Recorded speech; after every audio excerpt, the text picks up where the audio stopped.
মমতা ব্যানার্জিকে একদিন নবান্ন থেকে তাড়িয়ে দেওয়া হবে আমরা জানতাম, কিন্তু বিশ্বাস করুন জীবনে কল্পনা করতে পারিনি মমতা বন্দ্যোপাধ্যায়কে একদিন তৃণমূল কংগ্রেস থেকেও তাড়িয়ে দেওয়া হবে।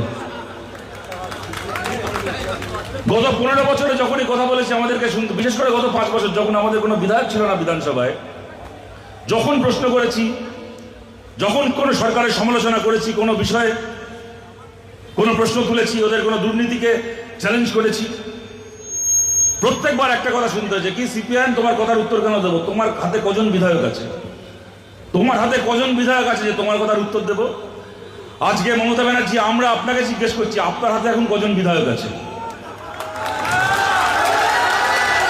আপনার হাতে এখন কজন এমপি আছে? আগে তৃণমূল বলতে আমরা বুঝতাম চটি চাটা, আমরা বলতাম তৃণমূল কংগ্রেসকে চটি চাটা। এখন দেখবেন বিধানসভায় দুটো তৃণমূল হয়েছে। একটা তৃণমূলের নেতা কুণাল ঘোষ, ওরা চটি চাটা, আর একটা তৃণমূলের নেতা ঋতব্রত ব্যানার্জি, ওরা বালিশ চাটা। এখন দেখবেন মমতা বন্দ্যোপাধ্যায় আমাদের কি ফেসবুকে ভিডিও করছে, আরে এরা পার্টি হয়েছে। একদিন আমাদেরকে বলতো সিপিএম তো মাঠে নেই, ময়দানে নেই, সিপিএম খালি আদালতে আছে আর ফেসবুকে আছে, সোশ্যাল মিডিয়ায় আছে। এখন এই পার্টিটার অবস্থা দেখুন, পিসি ভাইপো এখন ঘরে বসে ফেসবুক করছে, নাহলে আদালতে ছুটছে, আর সিপিআইএম লাল পতাকা নিয়ে রাস্তায় দাঁড়িয়ে আছে, শ্রমিক মহল্লায় দাঁড়িয়ে আছে, হকারের দোকানের সামনে দাঁড়িয়ে আছে, সমাবেশের ময়দানে দাঁড়িয়ে আছে। মমতা ব্যানার্জি ভিডিও করে বলছেন যে ওকে আমি সিপিএম ওকে তাড়িয়ে দিয়েছিল, ঠিক করেছিল, আমি সিপিএমকে সমর্থন করছি। একদিন পরে বুঝতে পারছি সিপিএম ঠিক করেছিল ওকে পার্টি থেকে তাড়িয়ে দিয়ে, আমি ওকে আশ্রয় দিয়ে ভুল করেছিলাম। আপনি আজকে বলছেন ওকে আমি সুযোগ দিয়েছিলাম, ও আমার সঙ্গে বেইমানি করলো। আপনি কিসের সুযোগ দিয়েছিলেন মমতা ব্যানার্জি? সিপিএম ওকে কোন অপরাধের জন্য দাঁড়িয়েছিল? কোন রাজনৈতিক প্রশ্নে কোনো মতের অমিল হয়েছিল বলে তো নয়।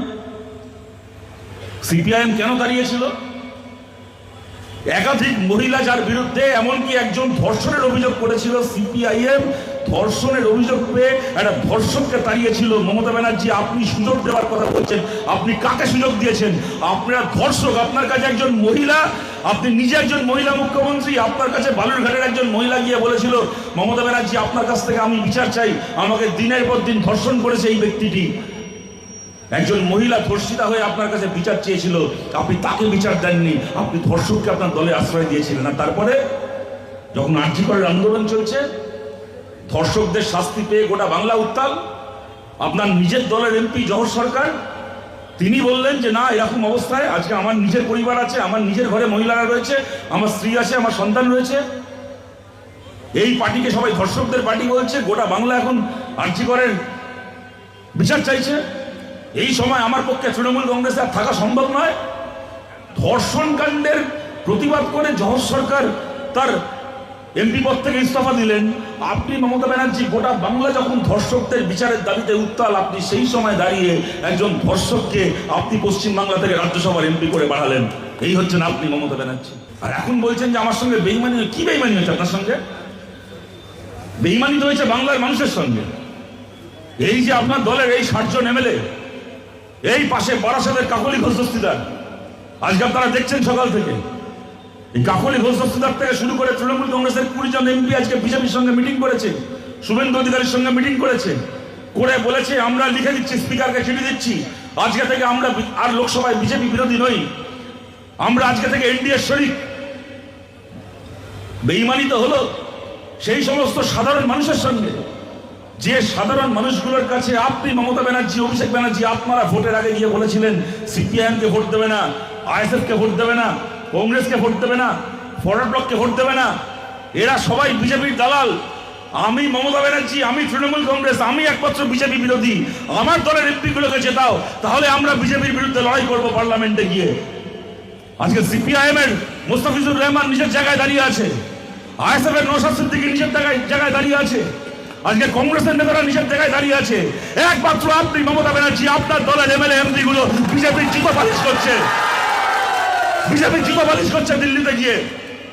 বেইমানি তো হলো সেই সমস্ত সাধারণ মানুষের সঙ্গে, যে মানুষগুলোর ভোটে এরা জিতে, বিজেপি বিরোধী মানুষ এদেরকে ভোট দিয়েছিল, বিজেপি বিরোধী মানুষের ভোটে জিতে এরা গিয়ে এখন বিজেপিকে মুচলেখা লিখে দিচ্ছে।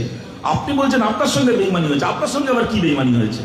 আপনার বক্তব্যটা কি যে আমি বিজেপি বিরোধী, আমি বিজেপি বিরোধী রাজনীতি করি, এদেরকে কেউ চিনত না, এদেরকে বাড়ি থেকে এনে, ঘর থেকে এনে আমি এমপি করেছিলাম, এমএলএ করেছিলাম, মন্ত্রী করেছিলাম।